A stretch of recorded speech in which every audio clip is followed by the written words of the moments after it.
The Chicago underworld has rules written in blood. But Sienna Moretti, the volatile daughter of the city's most ruthless don, broke every single one of them. She was a hurricane in high heels, leaving a trail of fired bodyguards and shattered glass wherever she went. Men who killed for a living were terrified of her temper. Then came Casey Rhodes, a waitress with $0 in her bank account and nothing left to lose. When the Mafia princess pushed, Casey didn't bow. She pushed back. This is the story of how a nobody tamed the beast, stole the enforcer's heart, and survived the impossible. The sound of a $3,000 bottle of Dom Perignon shattering against a marble pillar isn't something you ignore. For the patrons of the Sapphire, Chicago's most exclusive supper club, it was the signal to stop talking and look down at their plates. For Casey Rhodes, it was just Tuesday. "I said I want the car brought around now, you incompetent gorilla." The shriek cut through the ambient jazz like a serrated knife. Casey sighed, adjusting the apron that was digging into her waist. She was 24, tired, and exactly 3 days away from eviction from her shoebox apartment in Cicero. She balanced a tray of martinis, her eyes flicking toward the VIP mezzanine. Sienna Moretti was on a rampage again. The 22-year-old heiress to the Moretti crime family was standing on a velvet banquette, her face flushed with vodka and rage. She looked like a fallen angel, black hair cascading down a designer silk dress, diamonds glittering at her throat. But her eyes were pure demonic fire. 2 bodyguards, massive men with necks the size of tree trunks, stood helplessly by. One of them, a guy named Rocco, who Casey knew tipped well, was nursing a bleeding scratch on his cheek. "Miss Sienna, please," Rocco pleaded, his voice a low rumble. "Your father said." "I don't care what Daddy said." Sienna grabbed a heavy crystal ashtray. "I am leaving. If you don't move, I will open up your skull." The music stopped. The entire restaurant held its breath. This was the daughter of Salvatore Moretti. If she killed a waiter, the waiter's family would probably have to apologize to her. Casey looked at her table, 2 terrified tourists from Iowa, and then at the mezzanine. She needed this shift. She needed the tips, and she couldn't serve drinks in a war zone. Something inside Casey, a dormant steel forged in the foster care system of South Chicago, snapped. She set her tray down on an empty service station. She didn't run. She walked.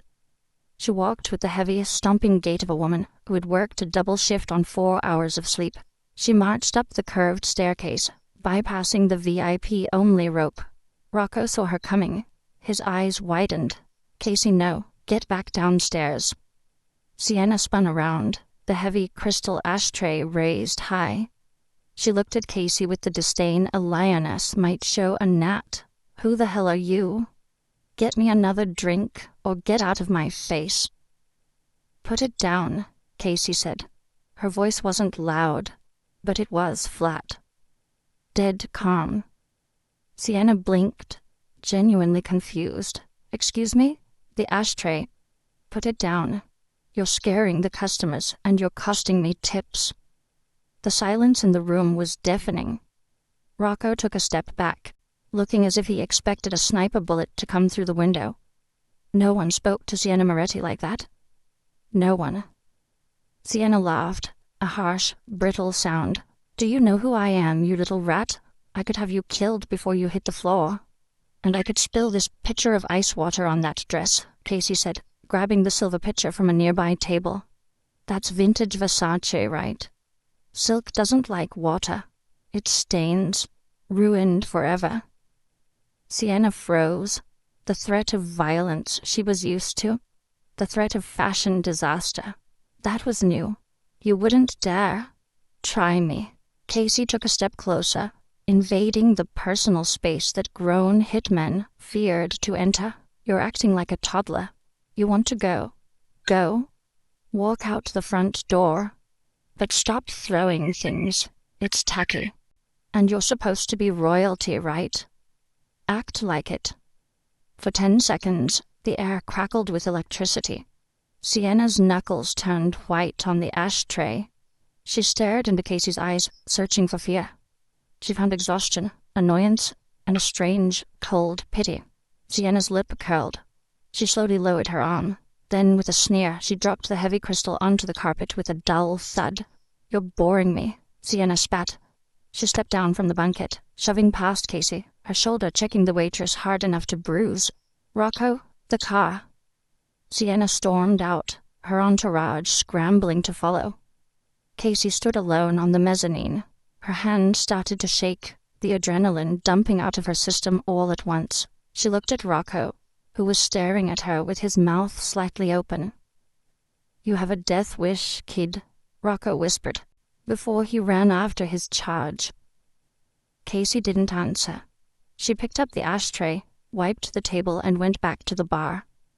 10 minutes later, the manager, a sweaty man named Mr. Henderson, tapped her on the shoulder. He looked pale. "Casey," he squeaked, There's a man in the back office. He wants to see you." "Am I fired?" Casey asked, untying her apron. "I don't know," Henderson whispered. "It's Dante Vesperi." Casey's stomach dropped through the floor. She knew that name. Everyone in Chicago knew that name.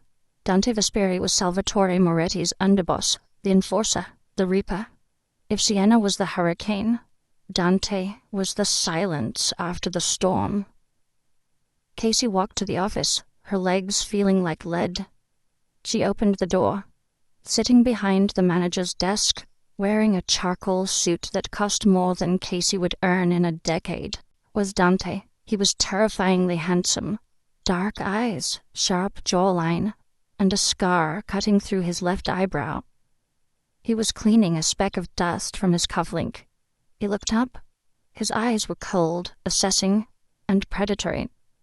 "Sit down, Miss Rhodes," Dante said. His voice was like velvet over gravel. Casey sat. "Look, I'm sorry about the scene.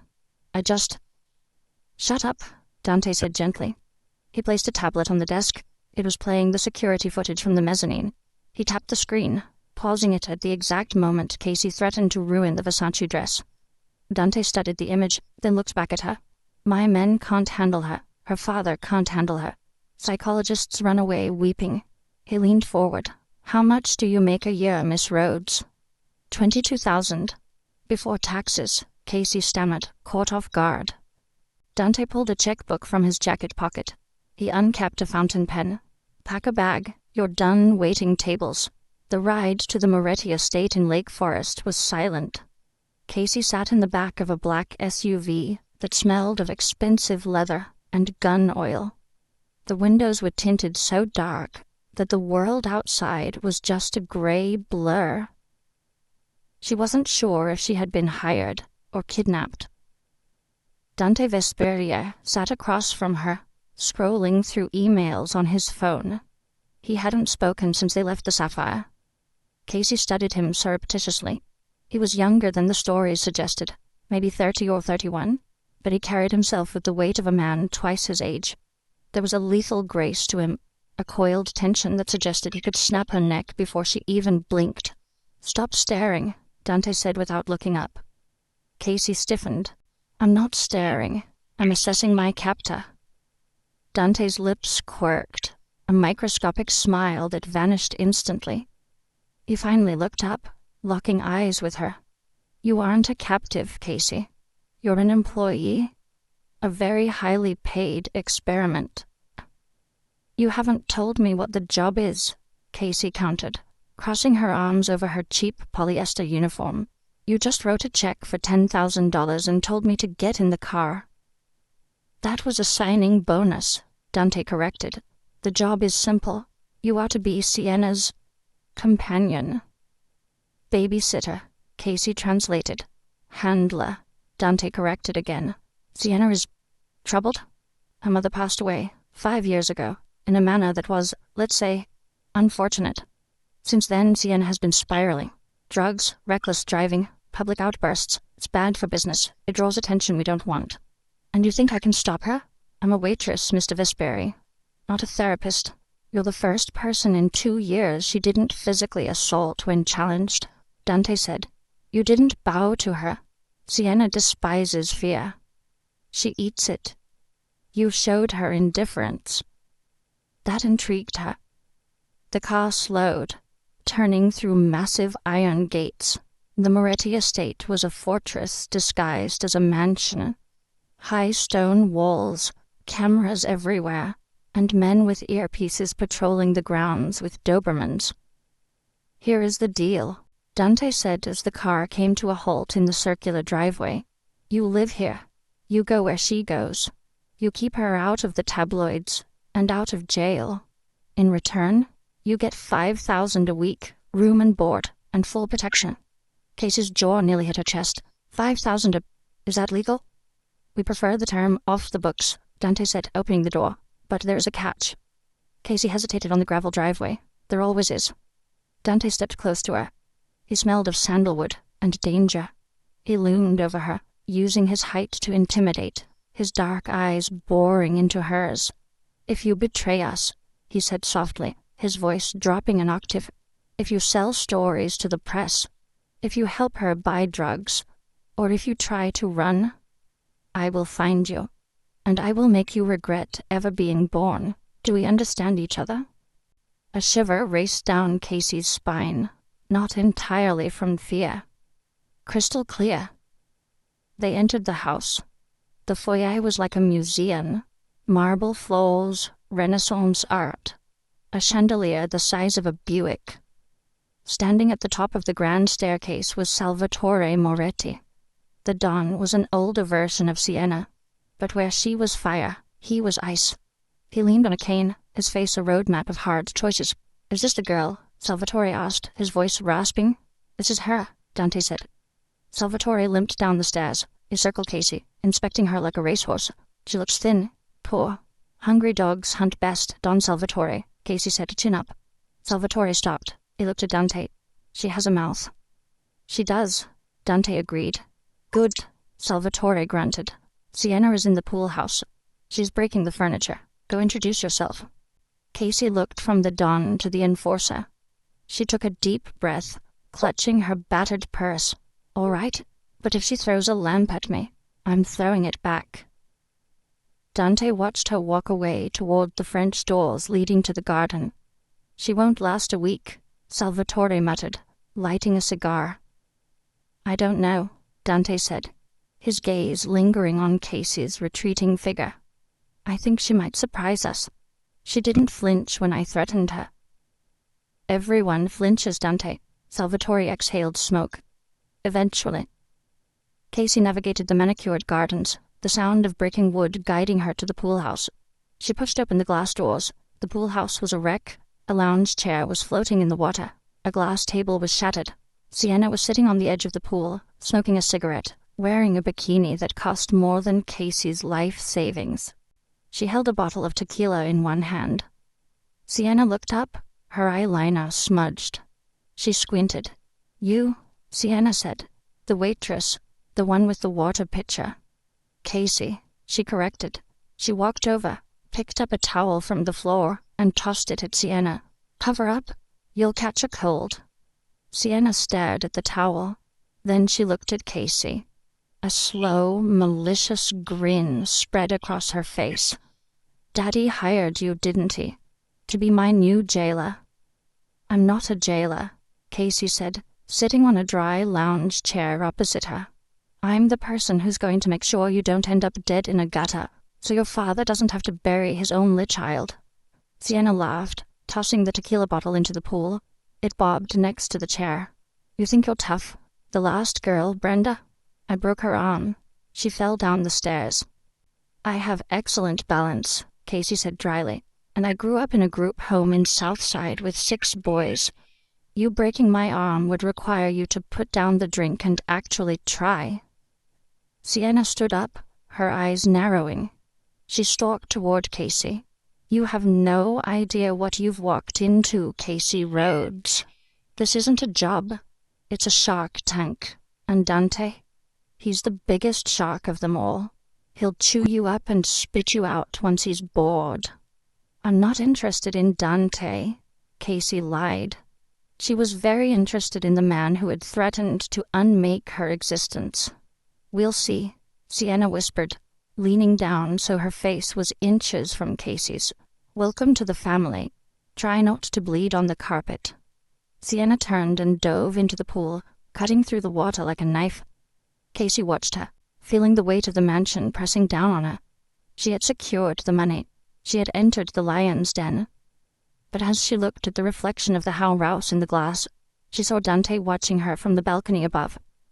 She realized then that Sienna wasn't the only danger here. Handling the brat was going to be the easy part.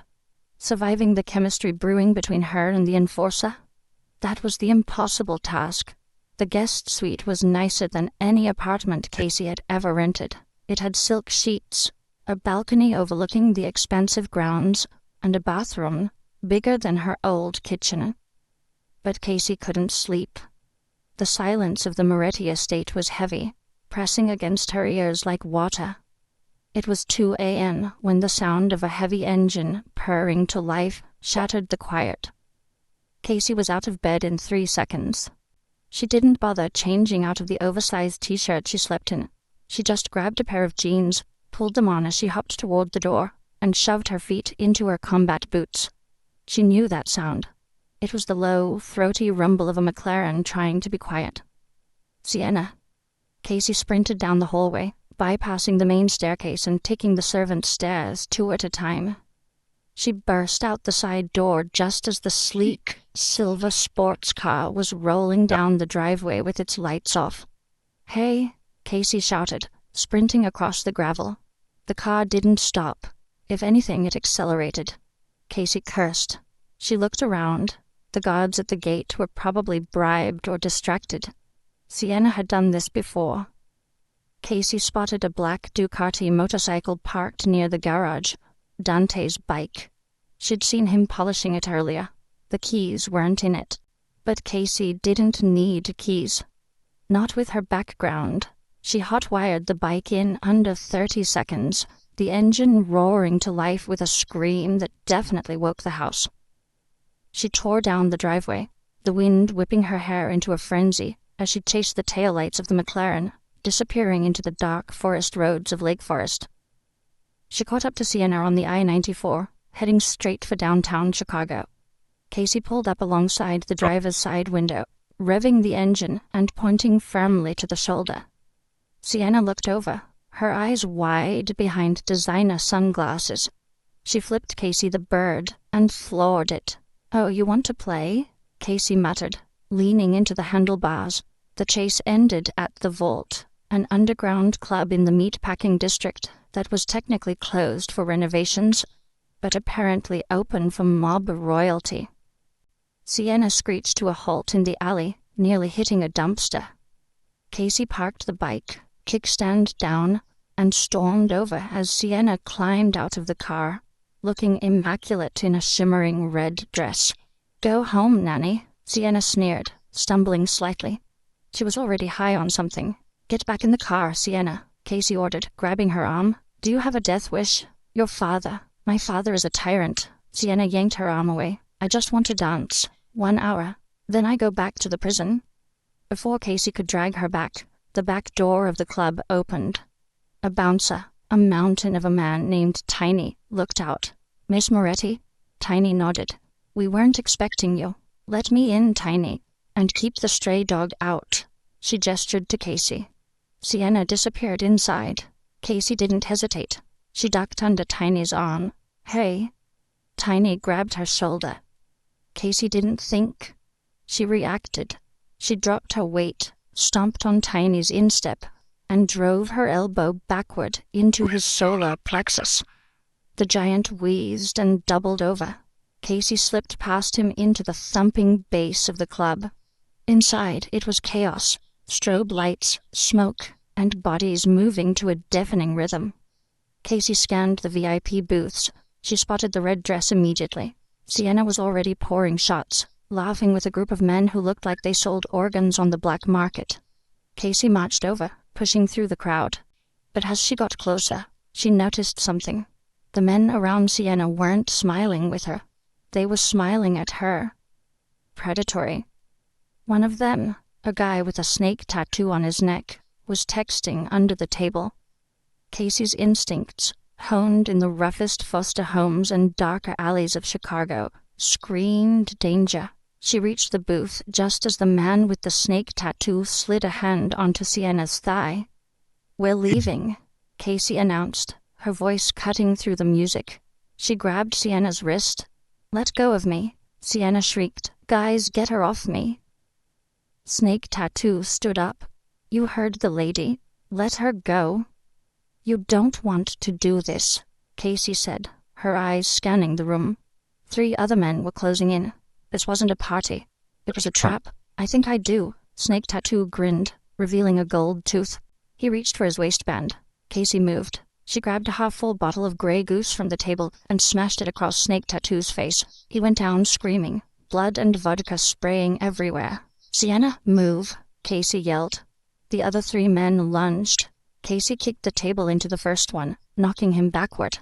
The second one, a heavy-set guy in a leather jacket, swung a fist. Casey ducked, weaving inside his guard, and delivered a palm strike to his nose, shattering cartilage.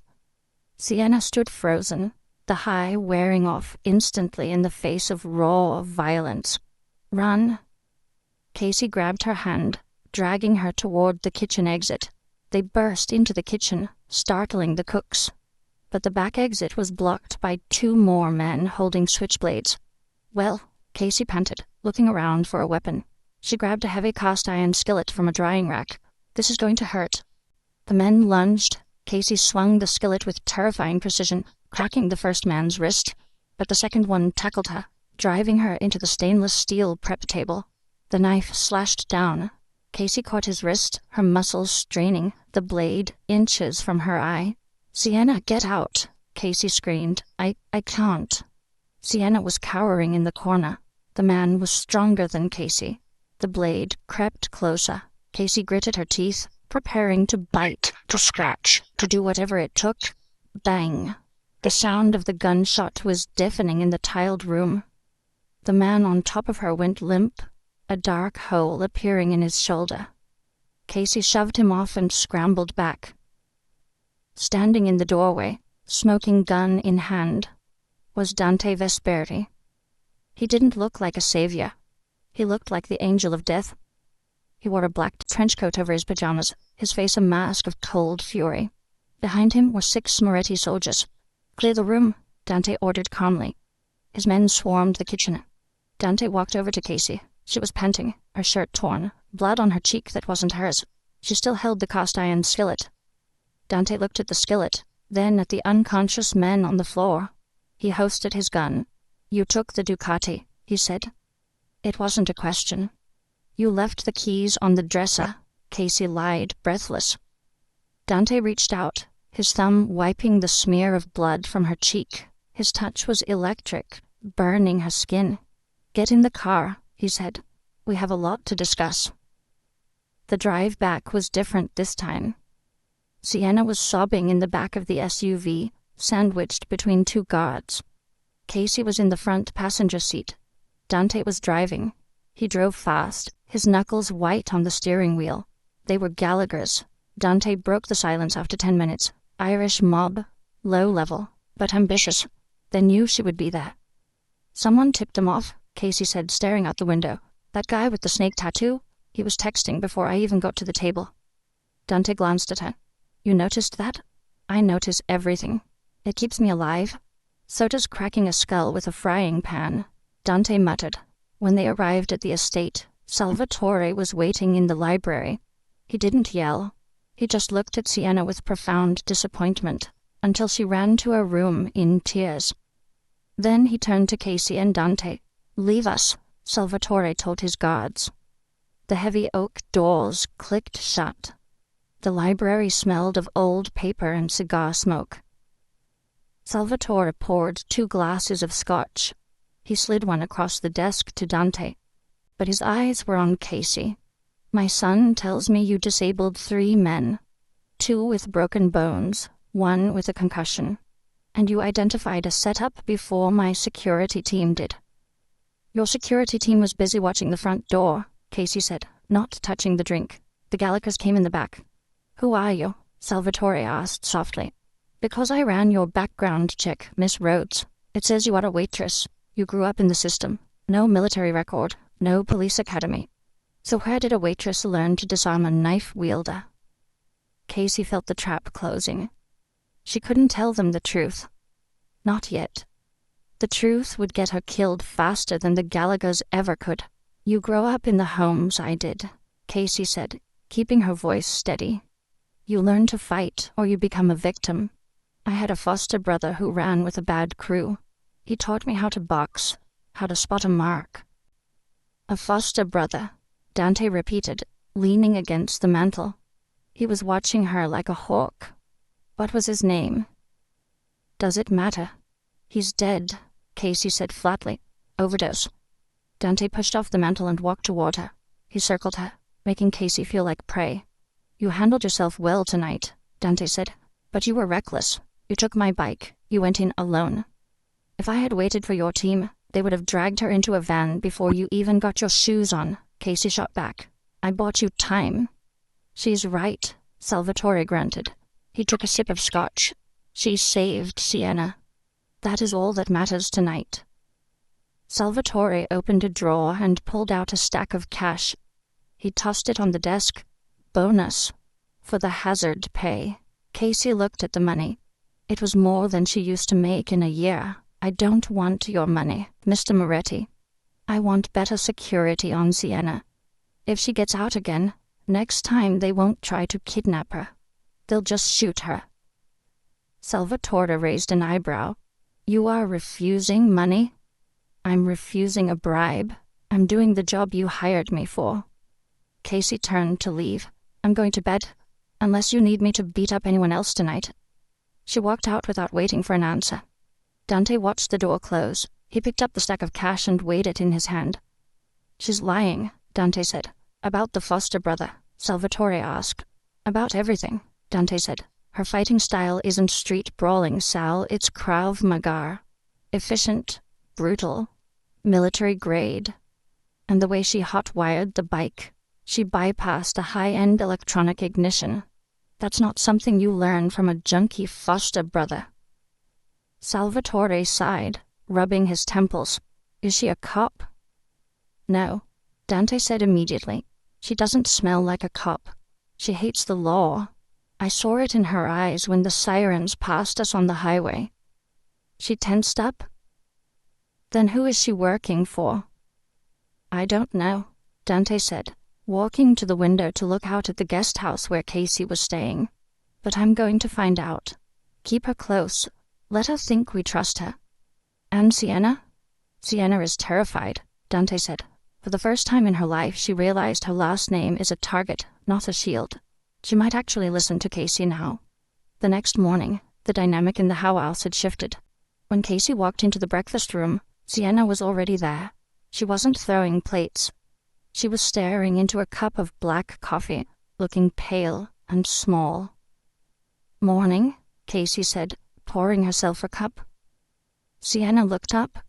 The arrogance was gone, replaced by a bruised ego and lingering fear.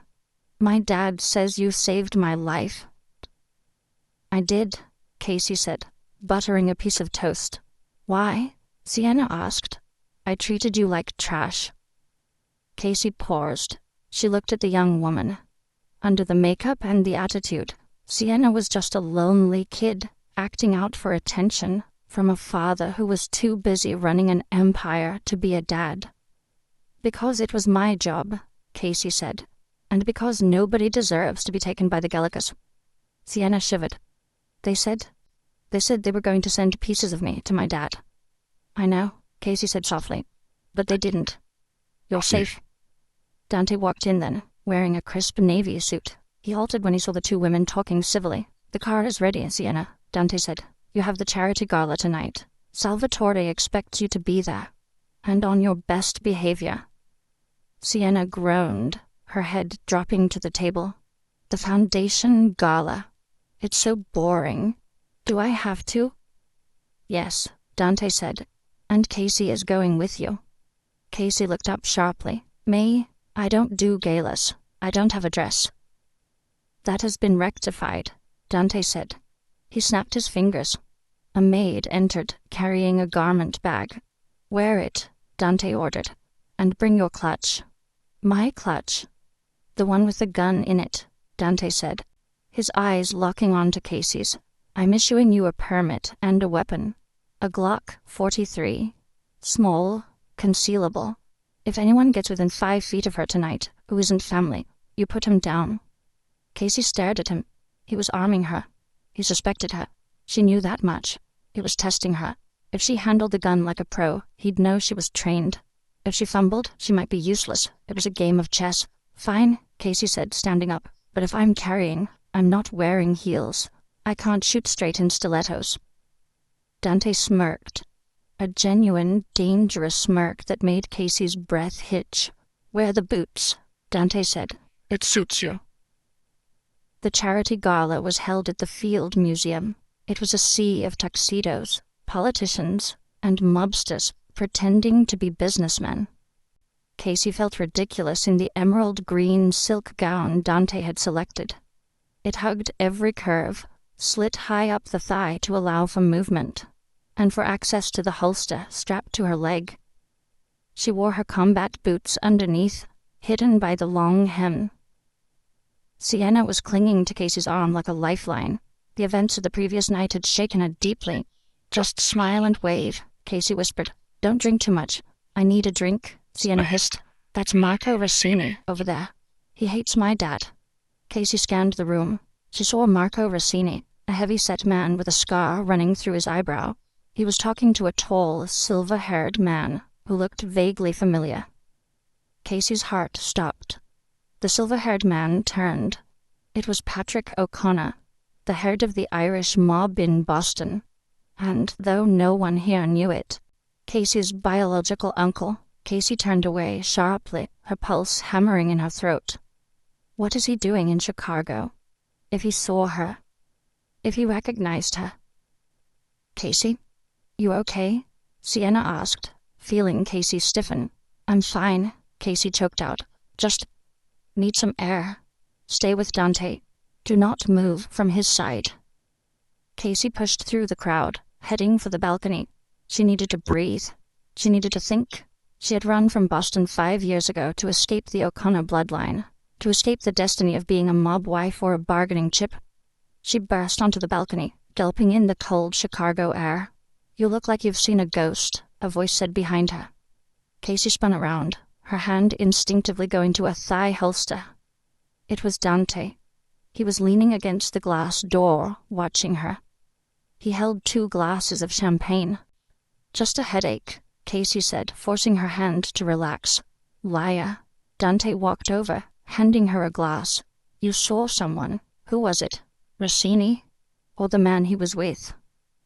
"I don't know who that was," Casey lied. "That was Patrick O'Connor," Dante said, stepping closer, boxing her in against the stone railing. "Boston Irish, brutal man. They say he killed his own brother for skimming off the top, and that his niece disappeared 5 years ago without a trace." Casey's blood ran cold. Dante was too smart. He was putting the pieces together. "Sounds like a charming family," Casey managed to say, taking a sip of the champagne to hide her trembling hands. "They are," Dante murmured. He reached out, his hand brushing a stray lock of hair from her face. His fingers lingered on her jawline. The touch was possessive, heated. "Casey, if you're in trouble, if you are running from something, tell me. I can protect you. But only if I know the truth." "I told you," Casey whispered, looking up into his dark, mesmerizing eyes. "I'm just a waitress." "No," Dante said, leaning down, his lips inches from hers. "You are trouble. And I think I'm starting to like trouble." He was going to kiss her. Casey could feel the gravity pulling them together, the undeniable magnetic force of 2 predators recognizing each other in the dark. She wanted him to kiss her? God, she wanted it. But before their lips could touch, the glass doors shattered inward.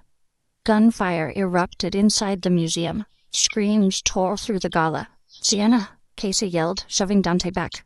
"Go," Dante commanded, pulling his own weapon from his jacket. They ran back into the ballroom. It was a war zone. Men in ski masks were rappelling from the upper balcony. Smoke grenades hissed across the floor, and in the center of the chaos, 4 men were dragging a screaming Sienna towards the exit. "Not on my watch," Casey growled. She hitched up her dress, drew her Glock, and took a shooter's stance. This wasn't a waitress firing blindly. This was a soldier going to war. As Dante watched her double-tap a masked man from 50 feet away, he knew one thing for certain. Casey Rhodes was the most dangerous woman he had ever met, and he was absolutely falling in love with her. The Great Hall of the Field Museum had transformed from a gala into a slaughterhouse. The echoing boom of gunfire bounced off the high ceilings, mixing with the terrified screams of Chicago's elite scrambling for the exits. Casey didn't scream. She moved.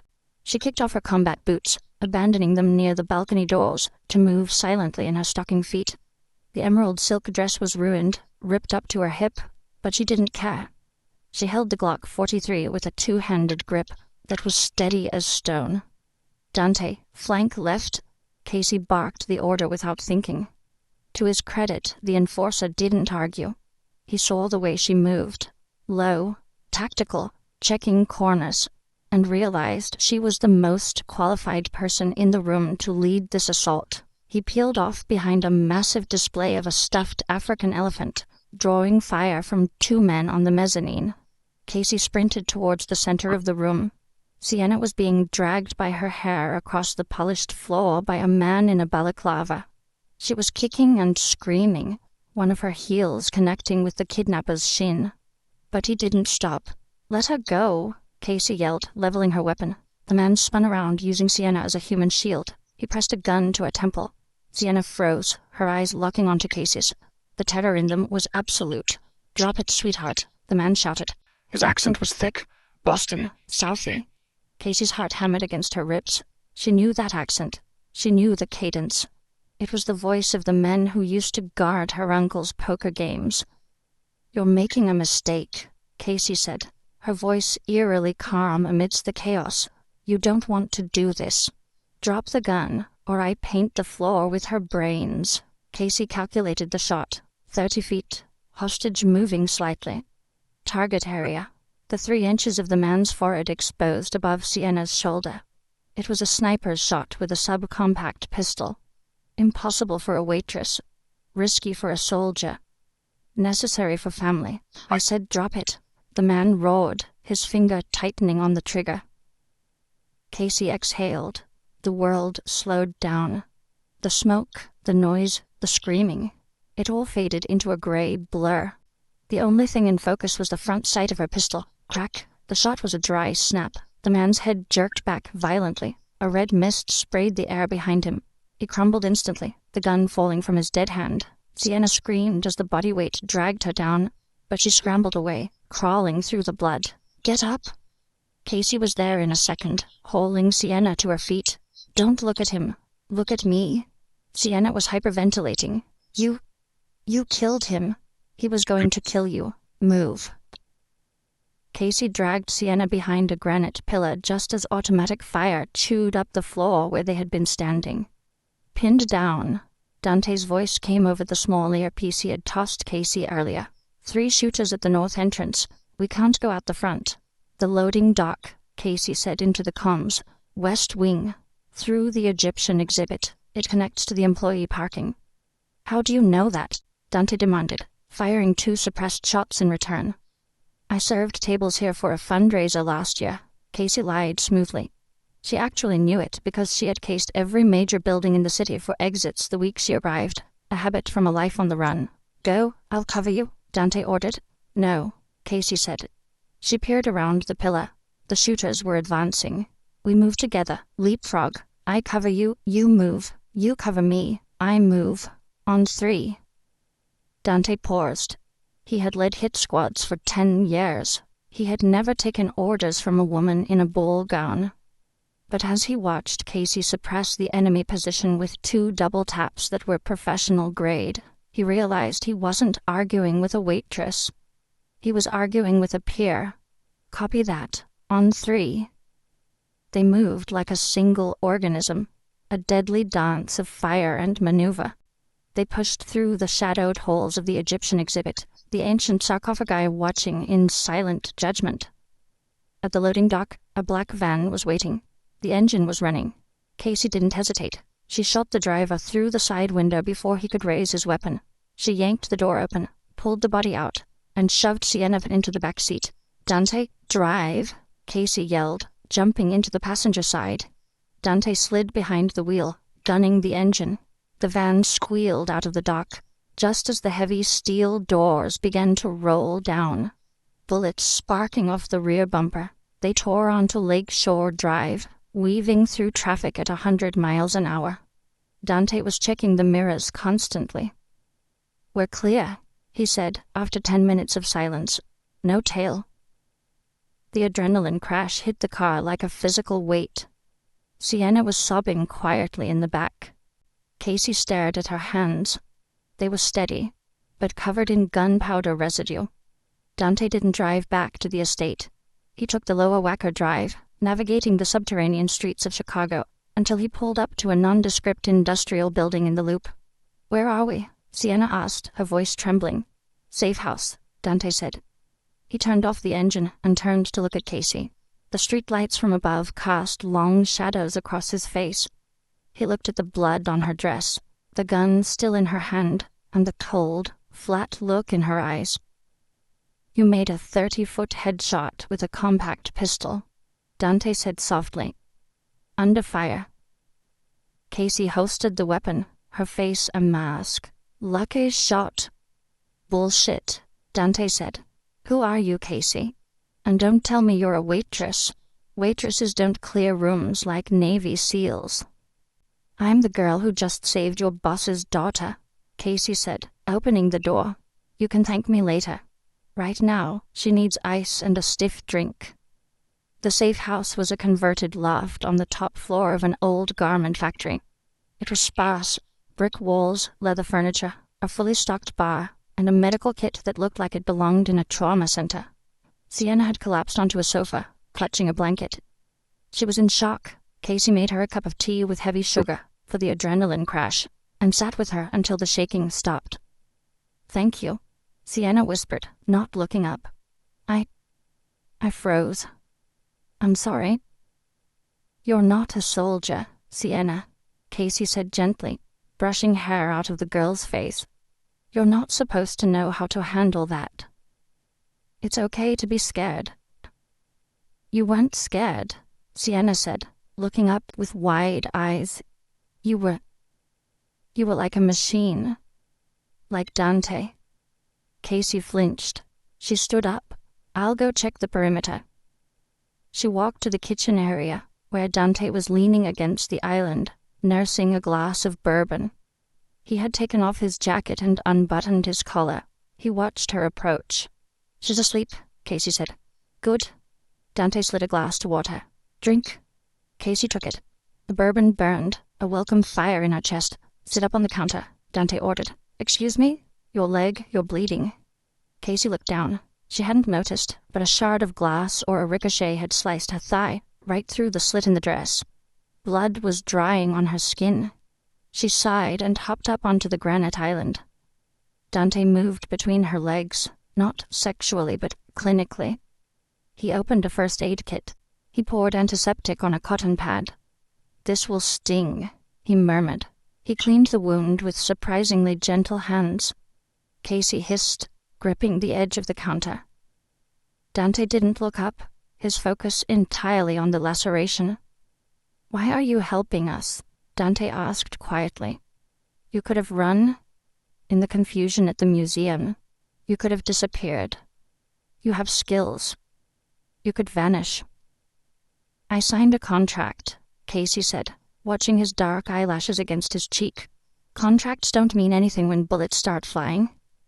Dante applied a butterfly bandage. His hands rested on her thigh, warm and rough. He looked up, locking eyes with her. The distance between them was negligible. The air suddenly felt thick, charged with the same electricity that had been on the balcony. "I don't run," Casey whispered. "Not anymore." "Who were you running from before?" Dante pressed. "The Irish. That shooter. He had a Boston accent. You recognized it. I saw you hesitate. Casey's heart skipped a beat. He was too observant. I grew up in Southie, she admitted. A half-truth. You hear an accent like that. You know trouble is coming. The Irish mobs are vicious. So is the outfit, Dante said.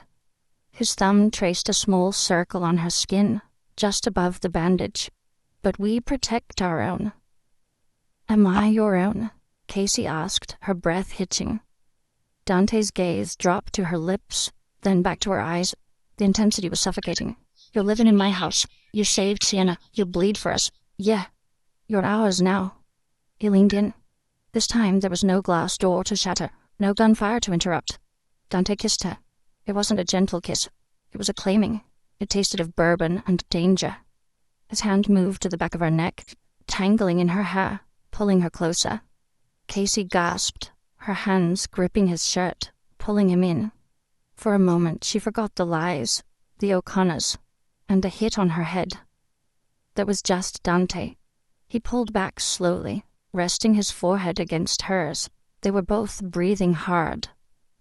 If you are lying to me, Dante whispered against her lips, if you are a plant, it will kill me to put you down, Casey. But I will do it. I'm not a plant, Casey said, her voice shaking. I'm just complicated. I like complicated, Dante murmured. A harsh, buzzing sound broke the moment. Dante pulled away, frustration flashing across his face. He pulled his phone from his pocket. It's Salvatore, he said. His face hardened, the lover vanishing, the enforcer returning. Yes, Don Moretti. We are secure. No, she's fine. What? Dante's face went pale. He looked at Casey, his eyes widening in shock. Are you sure? Dante asked into the phone. Send me the picture. He hung up. He looked at Casey with a new expression. Not suspicion. Not lust. Horror. What? Casey asked, sliding off the counter. What happened? Salvatore had his men toss the apartment of the shooter you killed, Dante said, his voice hollow. They found a dossier, a target list. And? Sienna wasn't the primary target, Dante said. He turned the phone screen toward her. On the screen was a grainy surveillance photo. It wasn't of Sienna. It was of Casey, taken 3 days ago at the restaurant. And under it, typed in bold letters, Target, Kathleen O'Connor, alive preferred, dead acceptable. The silence in the loft was deafening. The truth was out. Kathleen, Dante said the name like a curse. Patrick O'Connor's missing niece, the heiress to the Irish syndicate. Casey backed away, her hand going to the gun on the counter. But Dante was faster. He already had his weapon drawn, leveled at her chest. Dante, listen to me. You're not a waitress. Dante spat, the betrayal in his eyes cutting deeper than any knife. You're royalty. You're the enemy. I am not the enemy, Casey yelled. I run away from them. I hate them. Why do you think they have a hit out on me? Or maybe you're here to infiltrate, Dante countered, his finger tightening on the trigger. Maybe this whole saving Sienna act was just to get close to Salvatore, to get close to me. I saved her life, Casey screamed, tears stinging her eyes. I killed my own people to save her. Doesn't that prove anything? In this life, Dante's voice cracked. It proves you're a good actor. The door to the bedroom creaked open. Sienna stood there, wrapped in a blanket, looking between Dante's gun and Casey's tear-streaked face. Dante, put the gun down, Sienna said, her voice trembling but firm. Go back to bed, Sienna, Dante warned. She's an O'Connor. I don't care if she's the devil, Sienna said, stepping in front of Casey.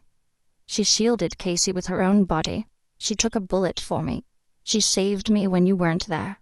If you want to shoot her, you shoot me first. Dante froze.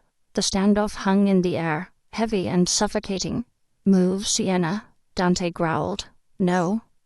Sienna glared at him, channeling every ounce of her father's stubbornness. She stays, or I walk out that door and let the Irish take me. Dante lowered the gun slowly, running a hand over his face. He looked at Casey, the hurt and confusion warring with the duty he owed his Don. "You have until morning," Dante said, his voice cold as ice. "Explain everything. Why you ran, why they want you dead. And if I catch you in one single lie, I won't need a dossier to tell me what to do." Dante turned and walked to the window, staring out at the city lights. Casey sank onto the sofa, her legs giving out. Sienna sat beside her, grabbing her hand. "You better start talking," Sienna whispered, "because he really liked you. And now he wants to kill you. That's a bad combination." Casey looked at Dante's rigid back. She knew the next few hours would determine if she lived or died. It was time to tell the story of the Boston Massacre, the night she fled, and the reason Patrick O'Connor would burn Chicago to the ground to get her back. "I didn't run because I was bored," Casey began, her voice trembling as she stared down the barrel of Dante's gun. "I ran because I was the only one in the room when Patrick O'Connor put a bullet in my father's head." Dante's eyes narrowed, but he didn't lower the weapon. "Your father died of a heart attack. That was the official report. My uncle owns the coroner." Casey spat. "I was 16. I was hiding in the study. Patrick wanted the territory, and my dad wouldn't sell drugs to kids. So Patrick removed the obstacle. I saw it all. I have the ledger, the one proving Patrick was skimming from the 5 families to fund a coup. That's why he wants me dead, Dante. Not because I'm family. Because I'm the evidence." Sienna gasped, clutching Casey's arm tighter. "She's telling the truth, Dante. Look at her." Dante hesitated. The raw pain in Casey's eyes was something no spy could fake. He slowly lowered the gun. "If you have that ledger," Dante said, his voice dropping to a growl, "why didn't you use it?" "Because I just wanted to live," Casey cried. "I didn't want a war. I just wanted to be Casey Rhodes, the waitress who didn't have to look over her shoulder every 10 seconds. Before Dante could respond, the window behind him shattered. A canister hissed across the floor. Tear gas. "Down!" Dante roared, tackling Sienna behind the heavy oak bar. Casey didn't hide. She dove for the kitchen island, sliding across the floor to grab her fallen Glock. The door to the loft was kicked in, and 4 men in tactical gear stormed the room. They weren't low-level thugs. These were O'Connor's elite hit squad. "Find the girl. Kill the rest," a voice shouted. Chaos erupted. Dante popped up, firing with lethal precision, taking down the lead breacher. But he was pinned down by suppressing fire from the hallway. "Sienna, stay down," Dante yelled. Casey saw an angle. She didn't think about self-preservation. She thought about the man she was falling in love with. She vaulted over the kitchen island, drawing the fire of the 2 gunmen on the left. "Hey, boys," she screamed. "Miss me?" They turned their weapons on her. It was a suicide move, but it bought Dante the split second he needed. He rose, double-tapping both targets before they could pull their triggers on Casey. The last man, the squad leader, lunged at Casey with a knife, knocking the gun from her hand. They crashed into the coffee table. He was heavy, smelling of stale tobacco and bloodlust. He pinned her down, raising the blade. "Patrick sends his regards, Kathleen," he sneered. Bang. The man's eyes went wide. He slumped forward, dead weight on top of her. Standing behind him was Sienna Moretti, holding Dante's backup piece with 2 shaking hands.